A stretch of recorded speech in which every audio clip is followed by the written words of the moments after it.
छोटी बहू। बड़े पापा, आप मुझसे नाराज नहीं है ना?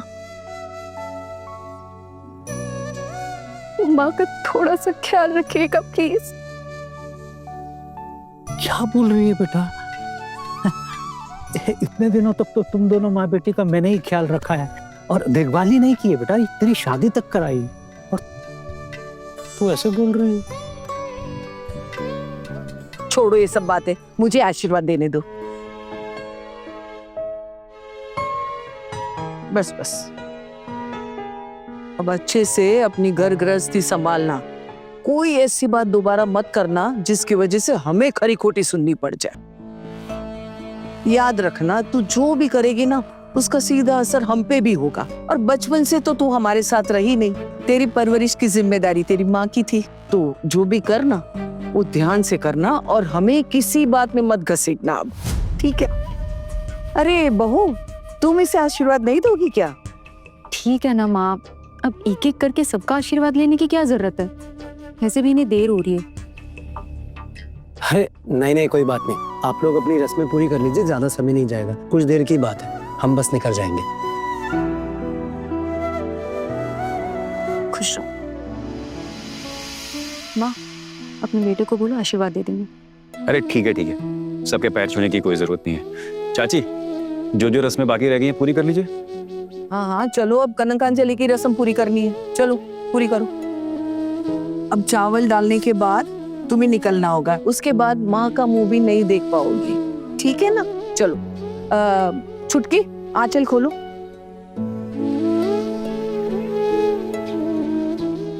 माँ,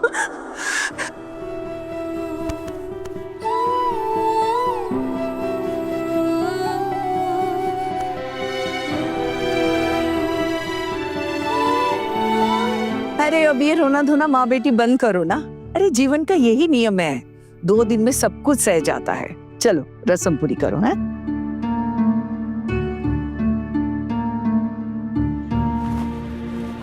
अब माँ के आंचल में चावल डाल और बोल कि माँ, मैंने तुम्हारा सारा कर्ज इस चावल के साथ उतार दिया।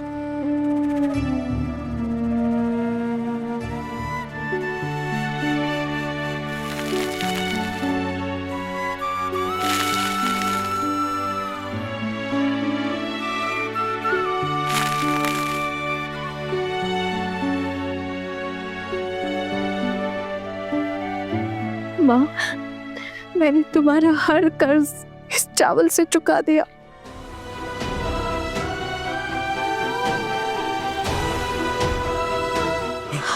अरे क्या कर रही हो छुटकी? अपनी बेटी का अमंगल चाहती हो क्या? चावल फेंकने के बाद माँ का मुंह नहीं देखते। जाओ अपने कमरे में।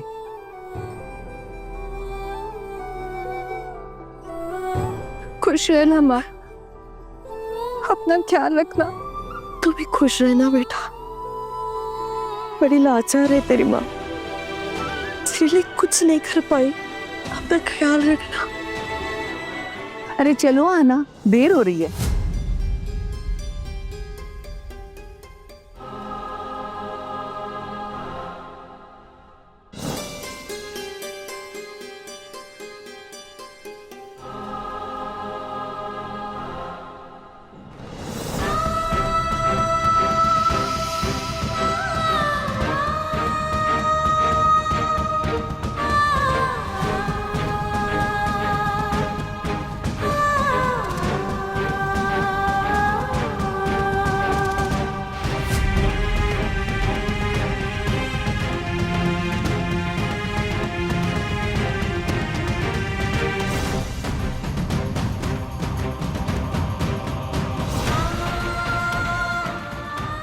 टुकुन दादा, आपको क्या लगता है माँ हमें घर में घुसने देंगी? छोटू, बड़ी माँ मान तो गई थी कल शादी के लिए, तुम दोनों ने पूरी कोशिश की थी अपनी तरफ से मनाने की। कोशिश तो की थी, लेकिन माँ ने कोई ढंग से जवाब नहीं दिया। सच कहूं छोटू, तो मेरी भी कुछ भी समझ में नहीं आ रहा है, लेकिन बड़ी माँ घर में नहीं घुसने देंगी ऐसा मुझे नहीं लगता। बड़ी माँ शायद मान गई होंगी, इसलिए शायद लौट गई थी।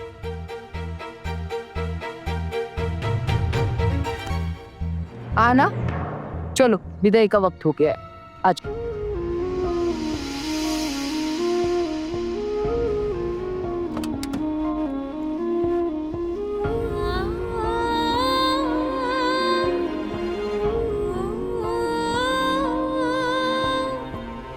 बुआ मत जाओ बुआ।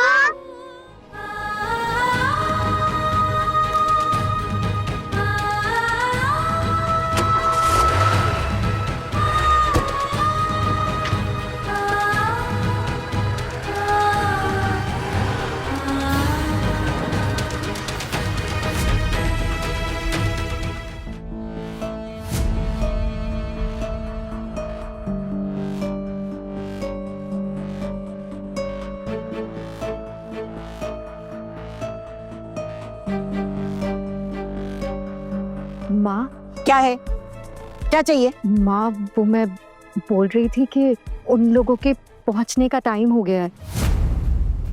अभी आपके बेटे की बात हुई थी अर्जुन से। तो क्या करूं मैं?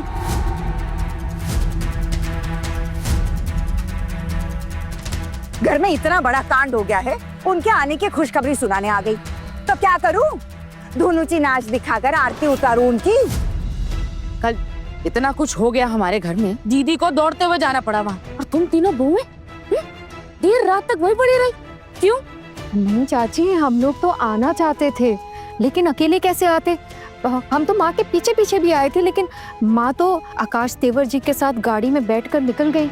हम लोग भी पीछे पीछे आ ही गए थे, है ना? अभी जो तुम्हारा काम है वो साफ साफ कहे। माँ वो मेरा मतलब था कि वो लोग आ रहे हैं ना, तो मैं बस पूछ रही थी कि नए जोड़े का गृह प्रवेश नहीं करेंगे ना? भाभी, गृह प्रवेश की रीति अगर नहीं करेंगे ना तो हमारे छोटू के लिए अपशगुन हो सकता है। जो भी थोड़ा बहुत रीति रिवाज से होता है वो तुम तीनों कर लेना, हम वहां पर नहीं रहेंगे। हाँ हाँ क्यों नहीं, अब भले उस लड़की की वजह से हमारी कितनी बदनामी हुई हो, लेकिन फिर भी हम गृह प्रवेश करके उसका स्वागत करेंगे। ऐसा बिल्कुल नहीं होगा। हाय मेरा लाडला बेटा, मेरी आंखों का सितारा, अच्छी सरकारी नौकरी करने वाला मेरा बेटा, जिसके लिए इतने अच्छे रिश्ते लाइन लगाए खड़े थे, वो एक ऐसी लड़की को मेरे खानदान की बहू बनाकर ला रहा है जिससे मेरी इज्जत, मेरा मान, मेरे खानदान का नाम सब कुछ मिट्टी में मिलाकर रख दिया। ची ची ची ची ची, सब सत्यानाश हो गया, सब कुछ खत्म कर दिया। सब खत्म हो गया, मेरा सब खत्म हो गया। तुम तीनों ऐसे क्या घूर रही हो मुझे? हाँ, क्या हुआ? जाओ लग जाओ अपने काम में। तरफदारी करने आई है उनकी। अरे भाड़ में जाओ सब। तुम तीनों को जब मायके भेज दूंगी ना, तब तुम तीनों की अकल ठिकाने आएगी। बिल्कुल सही बोल रही हैं दीदी, इस घर का सबसे छोटा, सबसे लाडला बेटा, और उसकी ऐसी दुल्हन जिसके मंडप में दूसरा दूल्हा अपनी बारात लेकर आ गया। छी छी छी छी, ये तो सोच भी नहीं सकती, हमारे खानदान की ऐसी बहू। हाय हाय, ये सब सोचकर तो मुझे चक्कर आ रहा है सच में। अभी तो सर ही चकरा रहा है भाभी, आगे आगे देखिए, उस लड़की की वजह से ना हमारा सर ही गर्दन से अलग ना हो जाए।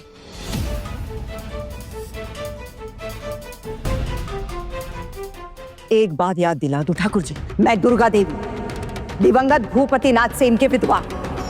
जब तक इस घर की बागडोर मेरे हाथ में है, तब तक मैं इस खानदान पर कोई आंच नहीं आने दूंगी। वो तो शादी हो गई है करके उस लड़की को इस घर में घुसने दे रही हूं मैं, लेकिन बहू बनने की शिक्षा मैं उसे खुद दूंगी, क्योंकि मैं अच्छी तरह से जानती हूं कि ऐसी चिड़िया के पर कैसे काटे जाते हैं। सुनो, क्या करने वाली है माँ? बहुत बड़ी गड़बड़ होने वाली है, मुझे तो लग रहा है अभी। मुझे क्या पता, जब से इस घर में बहू बनकर आए तब से आज तक शिक्षा ही तो मिल रही है। मुझे क्या लगता है ना दीदी, नई दुल्हन को बहुत बड़ी सजा मिलने वाली है। पता नहीं क्या लिखा है उस लड़की की किस्मत में। वो लड़की भी कुछ कम नहीं है। आपने देखा अपने मंडप पे अपनी शादी में ऐसे चबड़ चबड़ चबड़ चबड़ चबड़ बोली जा रही थी, बताओ सबके सामने। जरा सी भी हिचकिचाहट नहीं थी, ऐसे थोड़ा डरना चाहिए ना बोलने से पहले। तो क्या करती वो बेचारी, नहीं बोलती तो देवर जी बारात लेकर वापस लौट आते, फिर क्या होता उस लड़की का? जहां ये तीनों एक साथ आई नहीं कि इनकी गुटर शुरू हो जाती है। छोटी, जरूर ये हमारे खिलाफ कोई साजिश कर रही होंगी। नहीं माँ, आप ऐसा क्यों कह रही हैं? हम तो आपको अपनी माँ से भी बढ़कर मानते हैं। ऐसी बात हम आपके खिलाफ सोच भी कैसे सकते हैं? माँ जैसी हैं। वैसे भी गुस्से से मेरा सर फटा जा रहा है। अभी और गुस्सा मत दिलाओ मुझे, जाओ यहाँ से। और नहीं तो क्या, हम लोगों को खूब पता है क्या सोचती हो तुम हमारे बारे में। एक बात साफ साफ कह देती हूँ, उस लड़की से तुम तीनों घुलना मिलना बिल्कुल नहीं। आई बात समझ में? जब तक भाभी उसे सब कुछ पढ़ा लिखा नहीं देती, इस घर के रीति रिवाज नहीं सिखा देते, तुम तीनों उससे दूरी बनाए रखना और अपने काम से काम रखना। वो डांट पड़ेगी नहीं तो।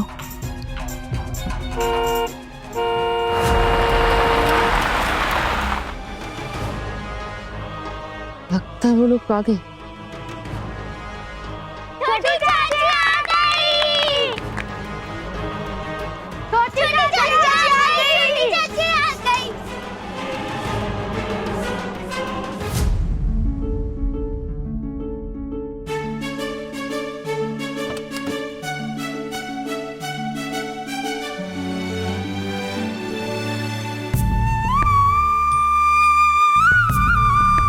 माँ वो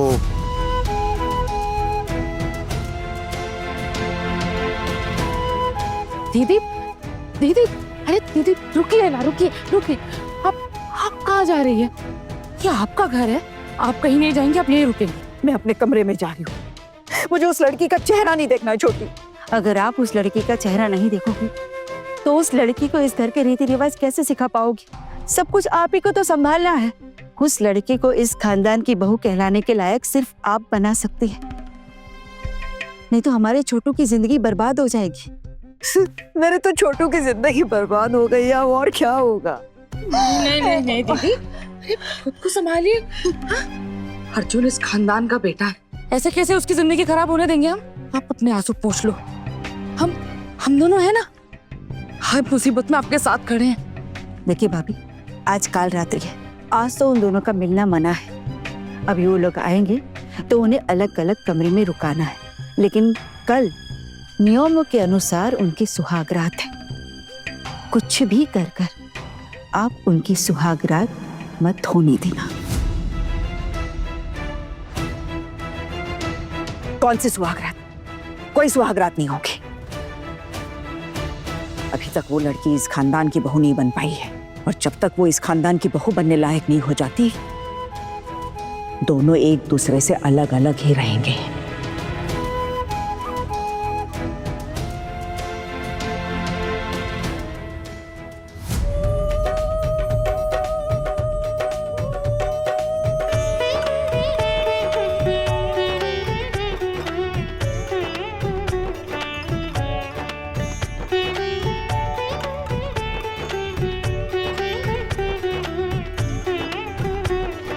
भाभी, बड़ी माँ नहीं आई और बाकी सब लोग, बाबा, बुआ, माँ कहाँ?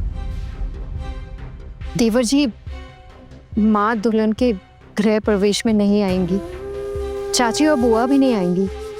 चाचा जी तो कमरे से बाहर ही नहीं आए आज। वैसे आना, बुरा मत मानना। बुरा मानने की बात भी नहीं है वैसे तो, लेकिन कल जो हुआ ना तुम्हारे घर में, उसके बाद ना मामी माँ तो ये सारा प्रोग्राम कैंसिल करने वाली थी। हाँ, लेकिन हमने ना किसी भी तरह जीजी के लिए आज परमिशन ले ली।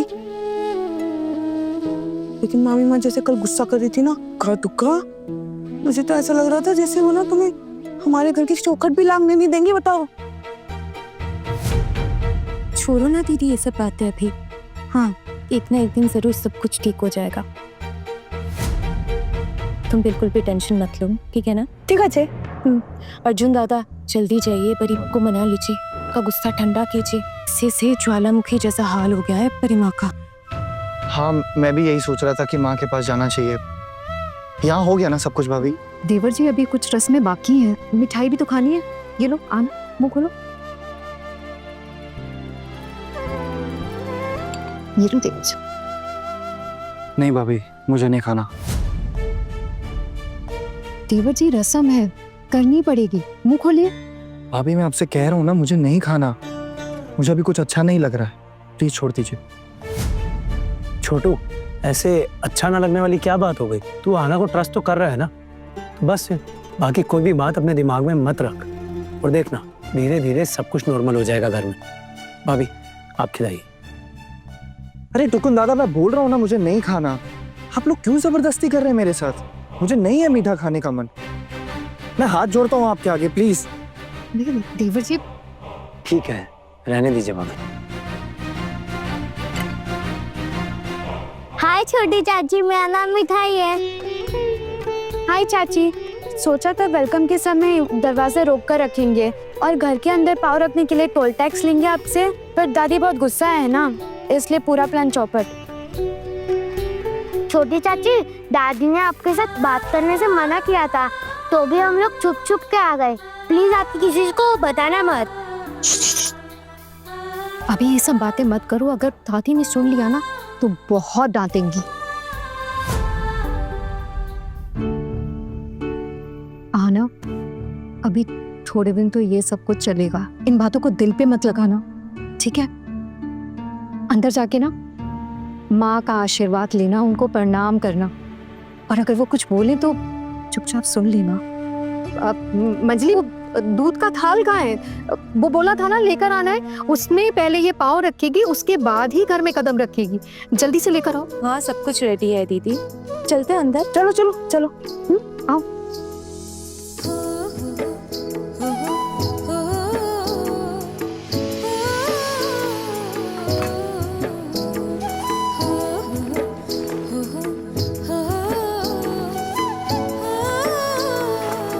आना, अब अपने दोनों पैर ना इस थाली में रखो और फिर अपना दाहिना पैर आगे बढ़ाकर ना घर में पहला कदम रखो, ठीक है जी?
देखा कितनी मनहूस लड़की है ये, घर में कदम रखते ही अशुभ संकेत देना शुरू कर दिया।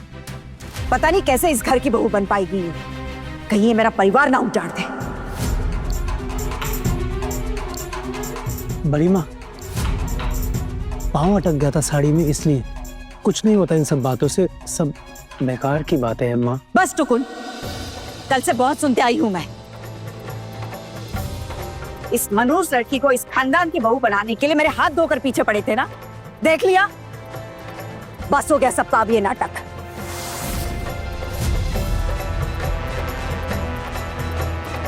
ढंग से चल भी नहीं पाती, आंखें तो है ना, ढंग से संभल कर पैर नहीं रख सकती। कल तेरी वजह से इतना बड़ा कांड हो गया, फिर भी तुम में कोई फर्क ही नहीं। अरे माँ ने कुछ सिखा के नहीं भेजा? एक छोटी सी रस्म भी ठीक से नहीं कर सकती? दीदी ठीक कह रही है, मनहूस हो तुम। अरे नहीं नहीं, वो दूध उबाल कर गिराने की भी तो रस्म करनी है ना अभी। चलो, मैं तो ऐसी कह रही थी, करनी होती है ना रस्म तो रस्म होती है, नहीं करनी तो इनकी मर्जी। अच्छा ठीक है, चुप। आना, सारे बुजुर्गों से आशीर्वाद लो जाके, और माँ से अच्छे से आशीर्वाद लेना। जाओ।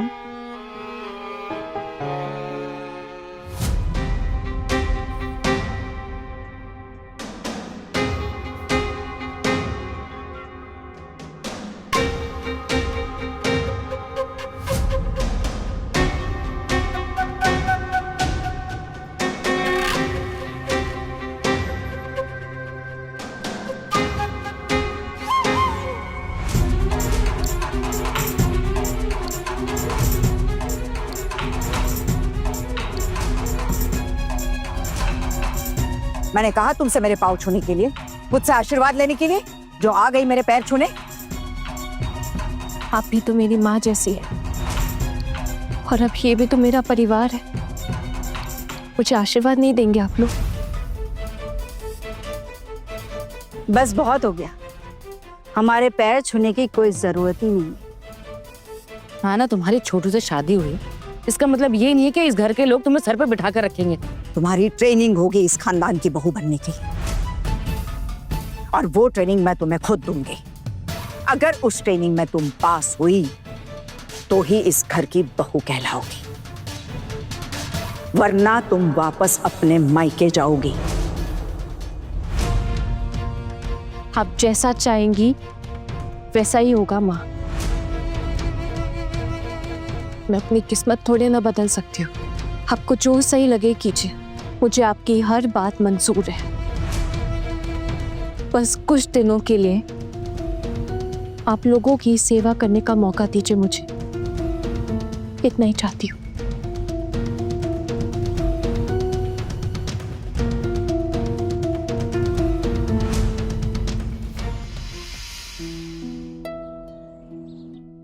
भाभी, भाभी, हम आपसे मिलने आए हैं भाभी। हे माँ दुर्गा, तुम इस समय सो रही हो? अगर सासू माँ ने देख लिया तो घर में तमाशा हो जाएगा। देखो आना, इस घर में ये सब नहीं चलता है। इस घर की बहुएं सबके सोने के बाद सोती हैं। अच्छा चलो ये सब छोड़ो, इनसे मिलो। ये है तुम्हारी ननंद मौमिता, ये है नोबोनीता। ये भी नंद है तुम्हारी दोनों।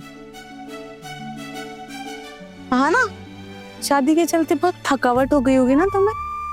नहीं मतलब बहुत ज्यादा सा है ना तुमने, हमसे सबसे ज्यादा झेला है। अभी ठीक लग रहा है या थकान लग रही है थोड़ा थोड़ा? नहीं नहीं दीदी, मैं ठीक हूँ। एक बात बोलूं, हमने ना जेल की कहानियां सुनी है, जेल कभी देखी नहीं है,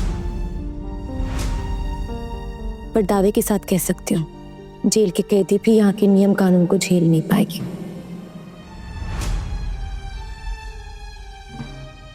वाह भाभी वाह, आपको मौका मिला नहीं और ससुराल की बुराई करना शुरू। बताऊं क्या जाकर? अरे नहीं नहीं नहीं जीजी, ऐसी बात नहीं है, बुराई थोड़ी ना कर रहे थे। नई नवेली दुल्हन आएंगे उसके साथ हंसी मजाक कर रहे थे थोड़ा सा। मेरी प्यारी नंदू, कल को तुम दोनों भी तो अपने ससुराल जाओगी ना। तुम हम भाभियों की हालत तो समझ सकती हो ना। किसी को कुछ मत बताना प्लीज। नहीं बताओगी ना? चलिए अभी तो कुछ नहीं बताएंगे, लेकिन कभी अगर हमारे साथ कुछ गड़बड़ की ना तो आपको पता चल जाएगा कि आपकी ननद कितनी प्यारी है। छोटी भाभी, मैं आपको छोटी भाभी ही बुलाऊंगी, ठीक है? आप हमारे छोटू दादा की वाइफ है ना, इसलिए छोटी भाभी। अच्छा वैसे भाभी, कल क्या हुआ था आपकी शादी पे?